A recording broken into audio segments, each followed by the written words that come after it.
Hello students, कैसे हैं आप सब लोग। नेशनल इनकम की यूनिट को आज हम खत्म करेंगे अपने आखिरी चैप्टर के साथ। विद इन 10 मिनट्स में तीनों मेथड को अच्छे से रिवीजन करा दूंगा और मेजरमेंट ऑफ नेशनल इनकम को खत्म करेंगे।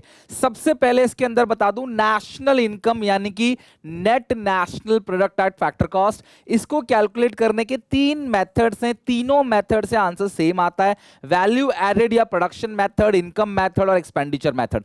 प्रोडक्शन मेथड को वैल्यू एडेड या प्रोडक्ट मेथड भी कहते हैं और इस मेथड से जो निकलता है वो है GVAMP, gross value added market price. GDPMP is the sum of GVMP of all three sectors. GVMP किसी पर्टिकुलर कंपनी का, किसी पर्टिकुलर सेक्टर का होता है और सारे सेक्टर की जीवीएमपी को जोड़ देंगे तो क्या आ जाएगा, जीडीपीएमपी। तो कोई अगर ये कहे कि प्रोडक्शन मेथड से जीडीपीएमपी निकलता है तो भी गलत नहीं है, वो भी सही है, जीवीएमपी भी सही है। फॉर्मूला है sales plus change stock minus intermediate consumption. Sales के अंदर दो चीजें आती हैं, डोमेस्टिक सेल्स और एक्सपोर्ट। अगर आपको सेल्स दिया गया है तो प्लीज आप डोमेस्टिक सेल और एक्सपोर्ट से कुछ मत लेना, ये सेल्स कॉम्बिनेशन है, कंबाइन है डोमेस्टिक सेल्स और एक्सपोर्ट के। Change stock closing minus opening, इसको एडिशनल स्टॉक बोलते हैं, इंक्रीज इन स्टॉक भी बोलते हैं। और माइनस इंटरमीडिएट कंजप्शन। कभी भी आपको इसमें increase in stock decrease in stock दिया हो तो आप इतना दिमाग लगाना ही मत, ओपनिंग को एक्स मान लेना, क्लोजिंग डिक्रीज हो रहा है एक्स माइनस या फिर इंक्रीज हो रहा है एक्स प्लस, और फिर उसी को वैल्यू पुट करना, अपने आप एक्स कट जाएगा, हमेशा कट जाएगा और आपका आंसर आ जाएगा प्लस या माइनस। कुछ बच्चे रटते हैं बढ़ेगा तो प्लस या माइनस, घटेगा तो प्लस या माइनस, ये सब मत करना, कंफ्यूजिंग है। तो sales plus change stock minus intermediate consumption. Intermediate consumption का मतलब होता है परचेजेस ऑफ रॉ मटेरियल। आपने रॉ मटेरियल को परचेज किया है और आपको अगर आईसी दिया है तो वो टोटल है, डोमेस्टिक परचेज और इंपोर्ट भी। लेकिन अगर आपको खाली डोमेस्टिक परचेज दिया तो फिर आपको इंपोर्ट्स लेना ही पड़ेगा। सेल्स प्लस चेंज स्टॉक दोनों को ऐड करते हैं तो आता है value of output, VO, value of output. So value of output formula क्या है, sales plus change stock. Change stock है क्लोजिंग माइनस ओपनिंग, सेल्स का मतलब डोमेस्टिक सेल्स प्लस एक्सपोर्ट। अगर आपको प्रोडक्शन फॉर सेल्फ कंजप्शन दिया गया है, प्रोडक्शन फॉर सेल्फ कंजप्शन दिया गया है तो भैया उसे सेल्स में ऐड कर दो, क्योंकि वो सेल्स के साथ ही ऐड होगा। अगर आपने मार्केट के लिए बनाया और उसको आपने कंजप्शन कर लिया तो भैया वो ऐड होगा सेल्स के अंदर, हम सेल्स मानेंगे उसको। मशीनरी का इंपोर्ट मत लेना, मशीनरी का परचेज मत लेना, कि machinery is a final goods तो उसका परचेज यहां पे माइनस मत करना। अगर सेल्स आपको यूनिट्स में गिवन है तो प्राइस पर यूनिट से मल्टीप्लाई करके सेल्स का अमाउंट निकालना, ये बहुत जरूरी है, भूलना मत। अगर किसी क्वेश्चन में सेल्स बोल रहा है, सेल्स निकालो या आईसी निकालो, तो भी यही फॉर्मूला लगेगा, तब उसमें ये गिवन होगा। अगर ये नहीं गिवन होगा तो कुछ और गिवन होगा, उससे कन्वर्ट करके आप जीवीएमपी या जीडीपीएमपी निकाल सकते हो। अगला है problem relating to double counting. जब हम रॉ मटेरियल्स को भी काउंट कर लेते हैं, इंटरमीडिएट गुड्स को भी काउंट कर लेते हैं जीडीपी में, तो वो कौन सा प्रॉब्लम बन जाता है, प्रॉब्लम ऑफ डबल काउंटिंग। एक से ज्यादा बार अगर आपने किसी चीज को काउंट किया जिससे हमारी जो जीडीपी है वो ओवर एस्टिमेट हो जाएगी। मैं एग्जांपल देता हूं, एक फार्मर है जिसने क्या किया, 1 टन वीट उगाया और फार्मर ने 400 का बेच दिया। फार्मर के लिए वो फाइनल सेल कितनी हुई, 400 की, मार्केट में किसी फ्लोर मिल वाले को। और उस आटे की चक्की वाले ने क्या किया, उसके लिए वो फाइनल सेल थी, फ्लोर मिल ने क्या करा, उसको एक इंटरमीडिएट गुड्स की तरह यूज किया, उससे फ्लोर बनाया, आटा बना के 600 का बेच दिया बेकरी वाले को, उसके लिए फाइनल सेल 600 हो गई। फिर बेकरी वाले ने उसको क्लास बेच दिया किसी मैन्युफैक्चरर को, कितने में बेचा, 800 रुपए के अंदर, उसकी फाइनल सेल हो गई।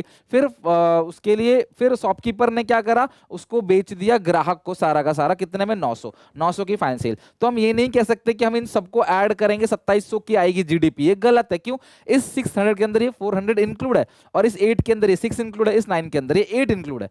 तो ये इसको बोलते हैं प्रॉब्लम ऑफ डबल काउंटिंग। इसको अवॉइड करने के दो तरीके हैं, आप सीधा लास्ट वाला ले लो, देश की जीडीपी जो है वो 900 है, सीधा फाइनल आउटपुट को लो, या हर स्टेज पे जो वैल्यू एडेड है वो लो। जैसे आपने या तो सीधे फाइनल आउटपुट ले लो 900, या तो हर स्टेज जो वैल्यू एडिशन है, पहली सेल कितने की है, 400 की, दूसरी 400 की, 600 में बेचा ना, 600 के अंदर ये 400 इंक्लूड है, तो वैल्यू एडिशन कितना हुआ, 200। फिर 600 ने 800 का बेचा तो यहाँ पे वैल्यू एडिशन कितना हुआ, 200। फिर 800 ने 900 का बेचा तो वैल्यू एडिशन कितना हुआ, 100। आप जोड़ के देखो 900 ही आएगा, 100 + 2 300, 400 500 4 900। यानी कि आप या तो हर स्टेज की वैल्यू एडिशन का ले लो या सिर्फ लास्ट वाले वैल्यू को ले लो। ये डबल काउंटिंग की प्रॉब्लम को अगर आपको अवॉइड करना है तो बहुत इंपॉर्टेंट है, एग्जाम्पल के साथ पेपर में आ सकता है। इनकम मेथड से डोमेस्टिक इनकम निकलता है एनडीपीएफसी। पहला फॉर्मूला क्या है, कॉम्पनसेशन ऑफ एम्प्लॉइज, दिया होगा ठीक है, नहीं दिया होगा तो wages and salary in cash and kind, और एम्प्लॉयर कंट्रीब्यूशन, ध्यान रखना employer contribution towards social security scheme. फिर सेकंड पॉइंट लेना है rent, royalty, interest, profit. Rent नहीं दिया होगा 0, रॉयल्टी नहीं दिया होगा 0, इंटरेस्ट नहीं दिया होगा 0, और प्रॉफिट्स अगर नहीं दिया होगा तो प्रॉफिट के 3 पार्ट होते हैं। अनडिस्टर्ब प्रॉफिट्स को रिजर्व्स बोलते हैं, रिटेन अर्निंग, इसको उसका नाम रिटेन अर्निंग भी है, दूसरा डिविडेंड, तीसरा कॉर्पोरेट टैक्स या टैक्स ऑन प्रॉफिट। इन तीनों को ऐड करेंगे तो हमें क्या मिलेगा, प्रॉफिट मिल जाएगा। बट अगर क्वेश्चन में ऑपरेटिंग सरप्लस गिवन है, तो operating surplus sum of rent royalty interest profit, तो ऑपरेटिंग सरप्लस गिवन है ना, तो सेकंड पॉइंट ये लेना ही नहीं है। कॉम्पनसेशन ऑफ एम्प्लॉयज लेना है, ऑपरेटिंग सरप्लस लेना है, और लास्ट में मिक्स इनकम सेल्फ एम्प्लॉयड, मेरा खुद का बिजनेस है और मैं उससे रोजगार भी कमा रहा हूं, that is called mix income self employed. तो ये हो गया आपका इनकम मेथड का फॉर्मूला। अब आते हैं एक्सपेंडिचर मेथड। प्रोडक्शन मेथड से जो निकलता है एक्सपेंडिचर मेथड से भी वही निकलता है, जीडीपी एमपी। इसके चार कंपोनेंट है, पहला हाउस होल्ड कंजप्शन एक्सपेंडिचर या प्राइवेट फाइनल कंजप्शन एक्सपेंडिचर, दूसरा है गवर्नमेंट फाइनल कंजप्शन एक्सपेंडिचर, नहीं दिया होगा जीरो मान लेना, तीसरा है ग्रॉस डोमेस्टिक कैपिटल फॉर्मेशन, इसको ग्रॉस इन्वेस्टमेंट कहते हैं। अगर ये नहीं दिया होगा, इसके दो सब पार्ट है, very very important, gross domestic fixed capital formation सब पार्ट है, इसको ग्रॉस फिक्स्ड इन्वेस्टमेंट बोलते हैं, और दूसरा है नेट चेंज स्टॉक यानी कि इन्वेंटरी इन्वेस्टमेंट या क्लोजिंग माइनस ओपनिंग स्टॉक। तो इन दोनों को ऐड करोगे तो आएगा GDCF। तो gross domestic capital formation main part है, उसके दो सब पार्ट है। तो अगर तुमको gross domestic capital formation given है तो इन दोनों को देखने की जरूरत नहीं है। अगला है net export, export minus import. अगर नेट एक्सपोर्ट की जगह नेट इंपोर्ट दिया होगा, साइन चेंज कर देना, प्लस की जगह माइनस कर देना। अच्छा, मैंने आपसे कहा ग्रॉस डोमेस्टिक कैपिटल फॉर्मेशन जो है वो gross domestic fixed capital formation plus change stock या इन्वेंटरी इन्वेस्टमेंट के बराबर है। बट अगर आपको कभी नेट डोमेस्टिक कैपिटल फॉर्मेशन दिया हो तो नेट को हटाने के लिए क्या ऐड कर दोगे, डेप्रिसिएशन, तो जो बन जाएगा वो बन जाएगा ग्रॉस डोमेस्टिक कैपिटल फॉर्मेशन। अच्छा, अगला net domestic fixed capital formation plus depreciation plus change stock add करोगे तो क्या बन जाएगा, ग्रॉस डोमेस्टिक कैपिटल फॉर्मेशन। क्योंकि ये नेट है, नेट में डेप ऐड कर देंगे तो ग्रॉस बन जाएगा, और फिक्स को हटाने के लिए आप क्या करोगे, चेंज इन स्टॉक। तो ग्रॉस मतलब कि net domestic fixed capital formation में डेप ऐड करोगे और चेंज स्टॉक ऐड करोगे तो क्या बन जाएगा आपका, ग्रॉस डोमेस्टिक कैपिटल फॉर्मेशन, जिसको ग्रॉस कैपिटल फॉर्मेशन भी कहते हैं। एक ही बात है। डेप्रिसिएशन कैसे निकलेगा, ग्रॉस डोमेस्टिक कैपिटल फॉर्मेशन में से नेट डोमेस्टिक कैपिटल फॉर्मेशन घटा दोगे, भाई ग्रॉस में से नेट घटा दोगे तो आ जाएगा डेप्रिसिएशन। अच्छा, ग्रॉस फिक्स्ड कैपिटल फॉर्मेशन कैसे निकलेगा, gross business fixed investment, gross residential construction investment और ग्रॉस पब्लिक इन्वेस्टमेंट, इन तीनों को ऐड करोगे तो क्या बन जाएगा, ग्रॉस फिक्स्ड कैपिटल फॉर्मेशन। और फिक्स में फिर क्या ऐड कर दोगे, चेंज इन स्टॉक, तो क्या बन जाएगा, या इन्वेंटरी इन्वेस्टमेंट बोलते हैं, बन जाएगा ग्रॉस डोमेस्टिक कैपिटल फॉर्मेशन। यही हमें क्या करना होता है, इस फॉर्मूले के अंदर लेना होता है, gross domestic capital formation, right.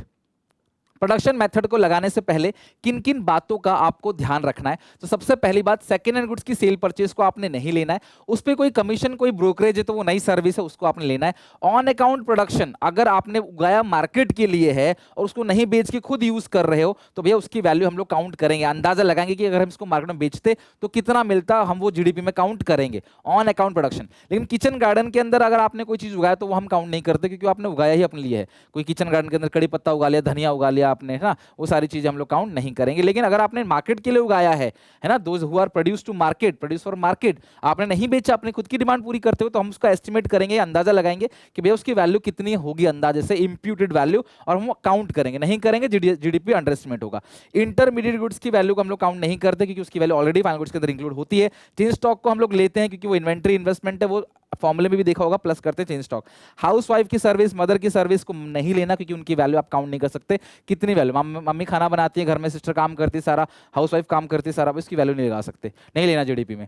Income method लगाने से पहले किन किन बातों को ध्यान रखना है, transfer earning, old age pension, scholarship, unemployment allowances, indirect taxes, इन सबको लेना नहीं, क्योंकि इससे कोई प्रोडक्शन सरकार के पास हो नहीं रहा, देश में कोई प्रोडक्शन एक्टिविटी नहीं हो रही। इलीगल एक्टिविटीज को नहीं काउंट करें, गैम्बलिंग, स्मगलिंग, थेफ्ट, अब कोई डिस्क्लोज ही नहीं करेगा तो वैसे भी काउंट नहीं करेंगे ना, इसमें कोई प्रोडक्शन हो रहा है। सेकंड हैंड गुड्स की सेल परचेज से आई हुई इनकम काउंट नहीं करेंगे, लेकिन सेकंड हैंड गुड्स की सेल परचेज पे कोई ब्रोकरेज, कोई कमीशन इनकम आई है तो हम वो काउंट करेंगे। फाइनेंशियल एसेट्स की शेयर सेल परचेज को काउंट नहीं करेंगे, शेयर डिबेंचर की सेल परचेज से आई हुई इनकम को काउंट नहीं करेंगे, लेकिन कोई ब्रोकरेज, कोई कमीशन अगर है तो वो एक फैक्टर सर्विसेज है, हम उसको काउंट करेंगे।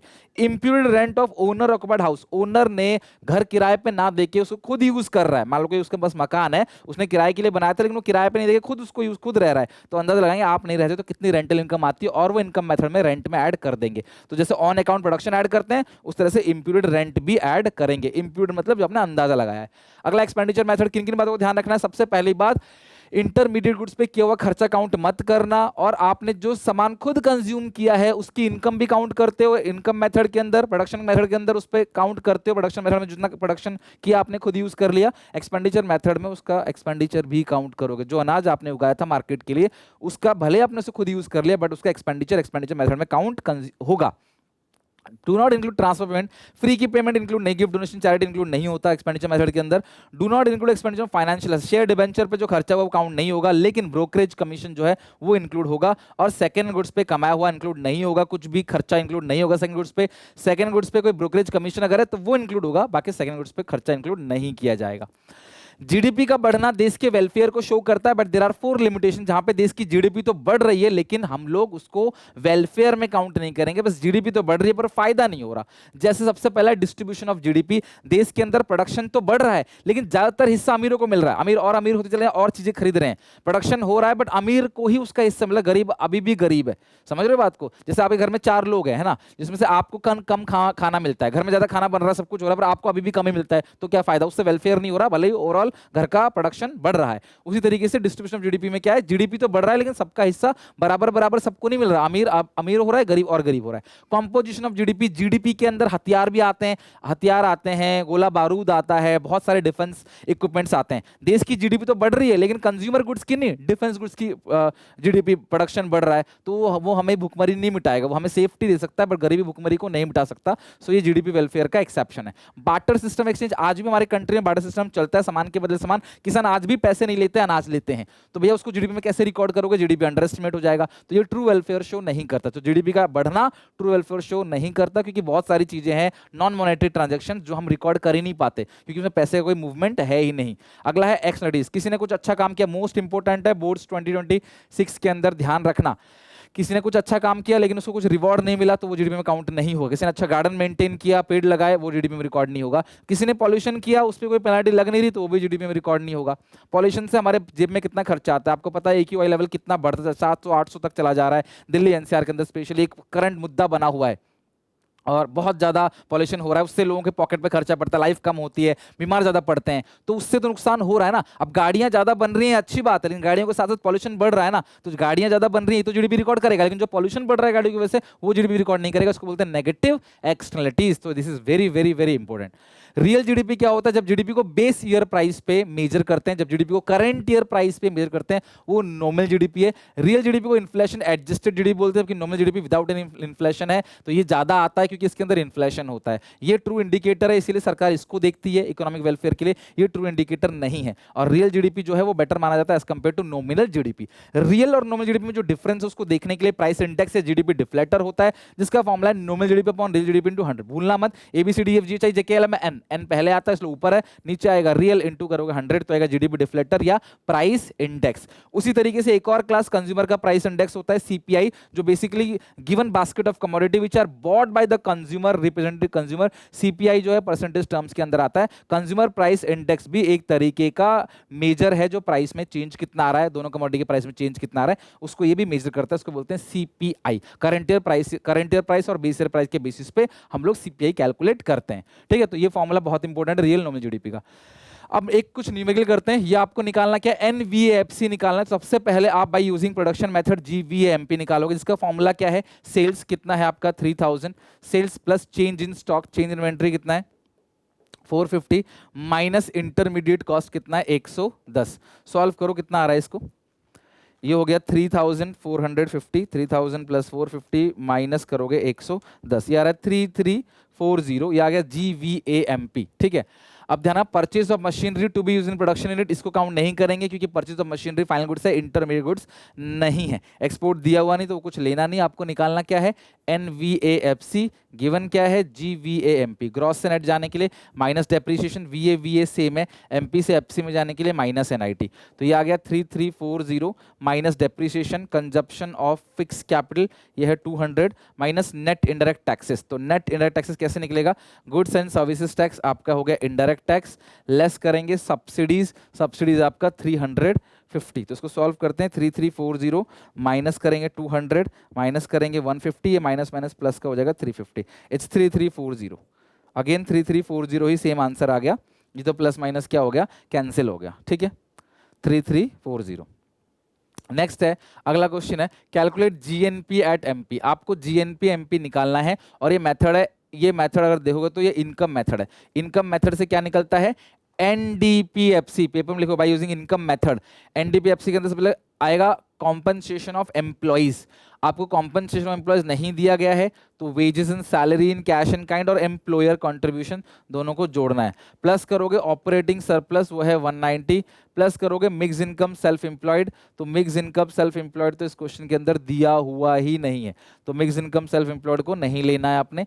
तो ये आएगा आपका 5520 प्लस 100 प्लस 190, इट्स 810। आपको निकालना क्या है, GNPMP, गिवन क्या है, NDPFC। ये लेना ही नहीं है, किसी काम का नहीं, गवर्नमेंट, ये एक्सपेंडिचर मेथड का आइटम है। नेट में डेप ऐड करेंगे तो क्या बन जाएगा, ग्रॉस। DP डोमेस्टिक में नेशनल ऐड करेंगे, सॉरी डोमेस्टिक से नेशनल में जाने के लिए क्या करेंगे, प्लस करेंगे NFIA, और FC से MP में जाने के लिए प्लस करेंगे NIT।